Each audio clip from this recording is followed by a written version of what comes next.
ngo uhejeje gusambura ubumwe. Ibihe vyiza nivyo ndakwipfurije munywanyi wacu ubana natwe kandi ugakurikira amakuru n'ibiganiro twama tubashikiriza.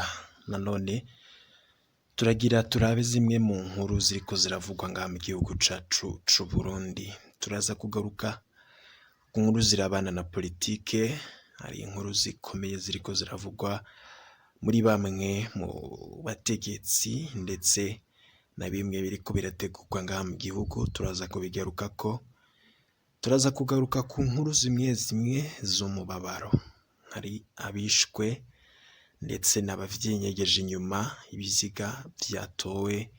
Turaza kugaruka kuri izo nkuru zose ndetse tuze no kugaruka ku nkuru ziriko ziravugwa irya nino zirabana n'umutekano, ndetse turaza no kumviriza ivyo abihweza ivy'agateka na muntu bavuga ku birabana n'ibiriko biraba ngaha mu gihugu cacu c'u Burundi.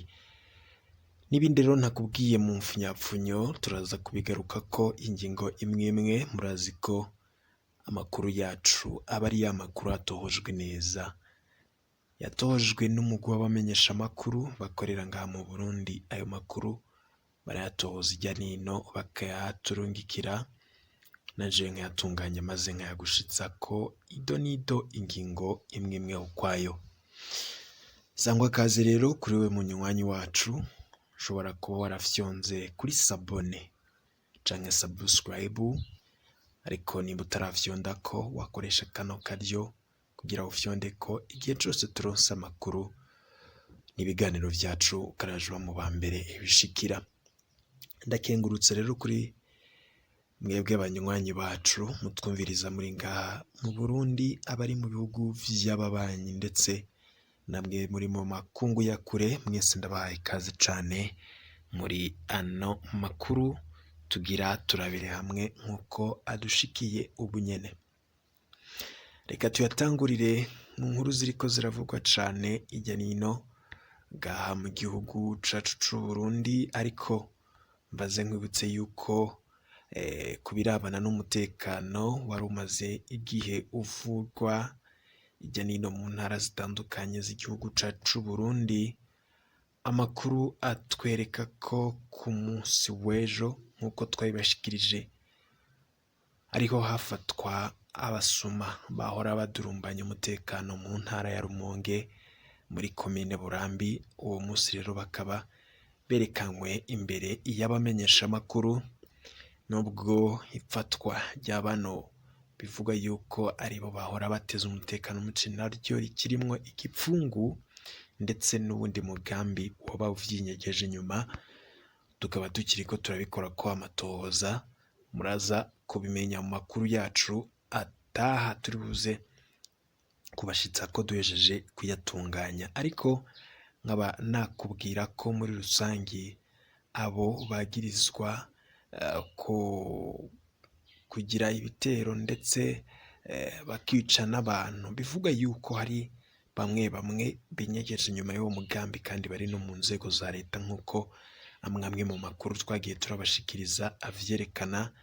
Na cane ko hari amakuru akomeye yagiye aravugwa yuko hoba hari bamwe mu bantu bari mu nzego zijejwe umutekano bariko barinyegeza inyuma y'uwo mugambi bw'ubukozi bw'ikibi, ndetse bikavugwa yuko baba bari muri bamwe mu bafasha abo bagizi ba nabi ndetse n'abo bariko barayica umutekano w'igihugu mu birabana no kubaha inkoho.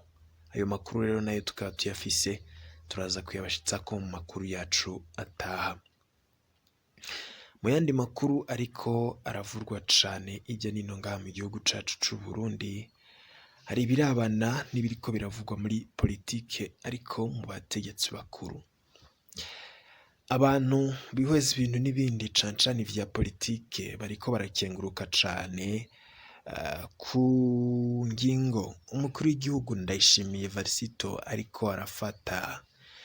Izo ngingo zikaba zirimwo ibirabana no gukurikirana ndetse no kurondera abajya ibiturire, bikavugwa yuko hashizemwo ingufu ku ntwaro Ndayishimiye Varisito mu kiringo amaze ku butegetsi. bandi bagakenguruka kuko ingene Ndayishimiye ariko arakora ibishoboka vyose kugira asubire kunywanisha abarundi ndetse no guha uburenganzira abatavuga rumwe na leta, ariko hakaba hari ibikimubangamiye cane ku ntwaro yiwe, harimwo ubwicanyi bwabaye ndanse mu gihugu buriko buravugwa umusi ku yundi, harimwo birabana na bamwe mu bategetsi bivugwa yuko bamubangamiye cane, kuko ngo harimwo bamwe mu bategetsi muri leta bakifise inyifato bahorana ku ntwaro y'umuhisi Petero Nkurunziza, kandi ngo Ndayishimiye we yamaze gutahura ko ivyo vyahora bikorwa ku ntwaro y'umuhisi Petero Nkurunziza abanyagihugu batabishimye, ndetse n'amakungu yiyamirije ibitari bike. Ngo mu misi heze Ndayishimiye yari agiye gufata ingingo yo kuvanaho umugwi canke se urwaruka rw'imbonerakure rw'umugambwe uri ku butegetsi, ariko amakuru yadushikiye nuko hari bamwe mu bategetsi bakorana nawe bamwankiye, ndetse bakamubwira ko rwose imbonerakure zitegerezwa kwama ziri mu Burundi kandi zikama zirikanuye, ngo kuko umutekano w'igihugu arizo ziriko zirawucungera. Gusa abibaza ibintu n'ibindi babona ko ivyo ari ugutesha agaciro ndetse no gusuzuguza inzego z'umutekano ngaha mu gihugu, no kuvuga abajejwe gucungera umutekano babifitiye ubushobozi, aribo abapolisi ndetse n'abasirikare. Gutyo rero bakaba baraneguye cane inyifato ya bamwe mu bategetsi bivugwa yuko boba bariko baratwarira Ndayishimiye, ngo kuko Ndayishimiye atari watwaye, ngo ahubwo haba hari abandi bategetsi bariko baravyinyegeza inyuma. Abagaruka ko cane ni Bunyoni ndetse n'abamushigikiye bari mu nzego z'igipolisi, bivugwa yuko rero ngo boba bari kwinyegeza inyuma y'ibikorwa vyinshi, ndetse Ndayishimiye biboneka yuko ivyo gutwara igihugu bishobora kumubana ikibazo gikomeye, kuko hakirimo bamwe bamwe bariko baramubangamira cane ku ntwaro yiwe.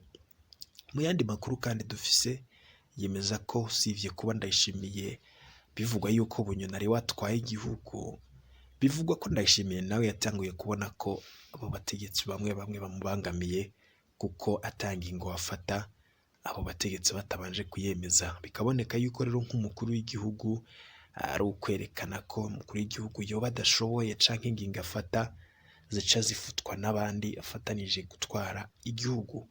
Gutyo rero ngo Ndayishimiye mu ntumbero yiwe, nk'uko amakuru yo kwizera vyerekana, avuga ko Ndayishimiye yoba ariko arategura ikintu gikomeye cane cyo kuvanaho ndetse akabogoza mu mabanga bamwe mu bashikiranganji, ndetse ngo ivyo bikazokorwa hagati y'ano mezi, no kuvuga ukwezi kwa Nzero no mu mezi atatu abanziriza uno mwaka w'2021. Ayo makuru yose arava mu begereye ubutegetsi bwa CNDD-FDD buriko buritegurira cane ibirabana no gushiraho indongozi nshasha mu mugambwe. Izo ndongozi nshasha mu mugambwe rero zikaba zigiye gushigwa ko mu gihe hari ukutumvikana hagati y'abo bategetsi. Na nakubwiye cane vyatanguye kuko vyatumye biteba kugira hashigweho izo ndongozi kubera indyane ndetse no kutumvikana kwabaye hagati ya Bunyoni na Ndayishimiye, nk'uko amakuru adushikira vyerekana, ngo kuko Bunyoni hari abo yipfuza yuko boshigwa mu bibanza, ndetse na Ndayishimiye akaba afise abo yifuza. Uko kutumvikana rero ngo vyatumye Ndayishimiye we wabona ko atakindi yokora usivye gufata ingingo we ubwiwe agashira mu mabanga abo yipfuza, ndetse Bunyoni nawe bikaboneka yuko bishobora guteza ikibazo gikomeye cane mu gihe bitanguye kuboneka ko abariko baratwara bashizweho na Ndayishimiye batishimiwe na Bunyoni. Gutyo rero leta ikaba igiye gucikamwo ibisata koko nk'uko vyavuzwe, kuko abashizweho na Ndayishimiye bazokubaha ndetse bakurikiza ivyo Ndayishimiye ababwira, ndetse abakurikiye Bunyoni nabo bazokumvira kandi bashire mu ngiro ivyo Bunyoni ababwira.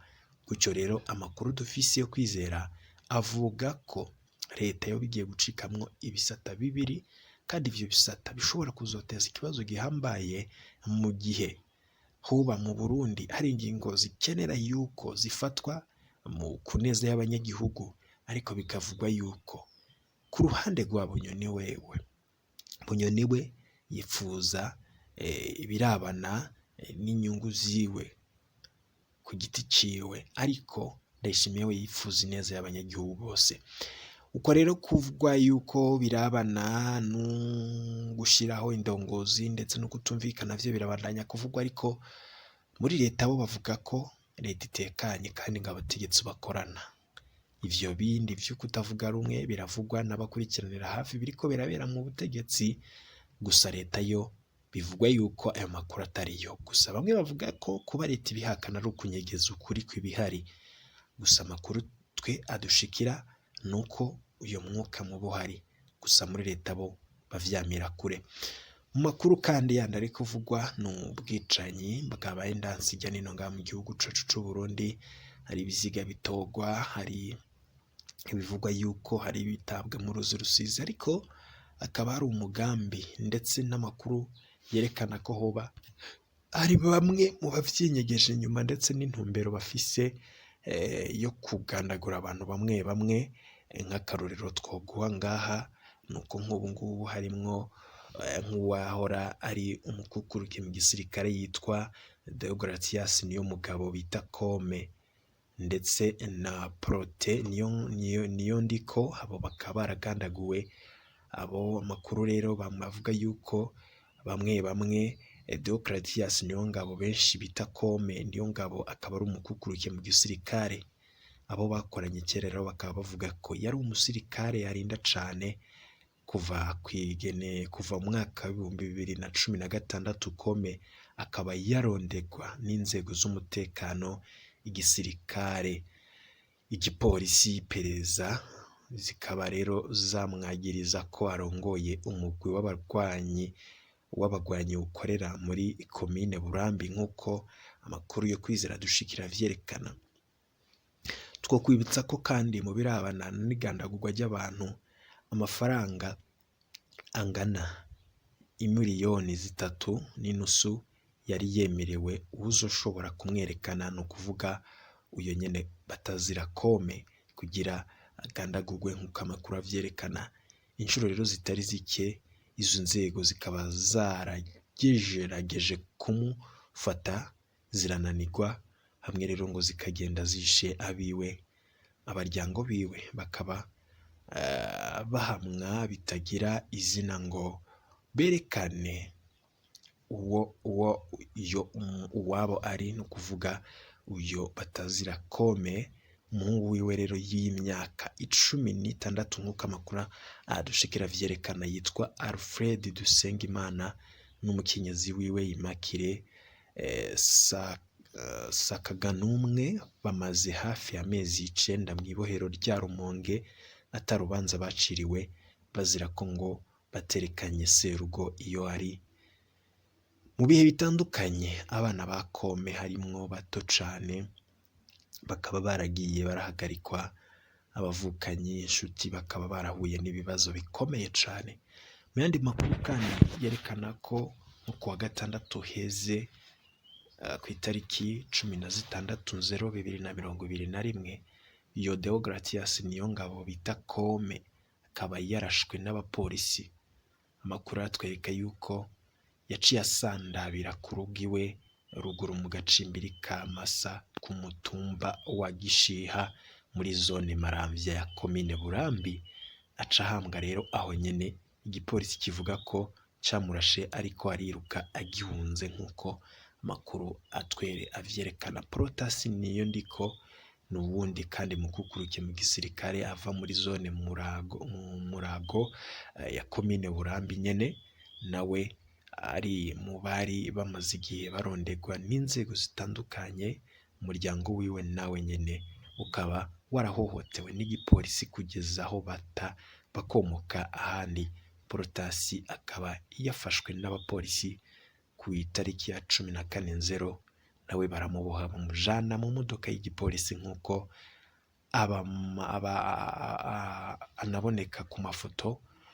Polisi Protasi rero akaba yaraborejwe igufwa bikomeye cyane kugira ngo yerekane aho Kome yenyegeje bene aho rero ngo boba banyegeza ibigwanisho.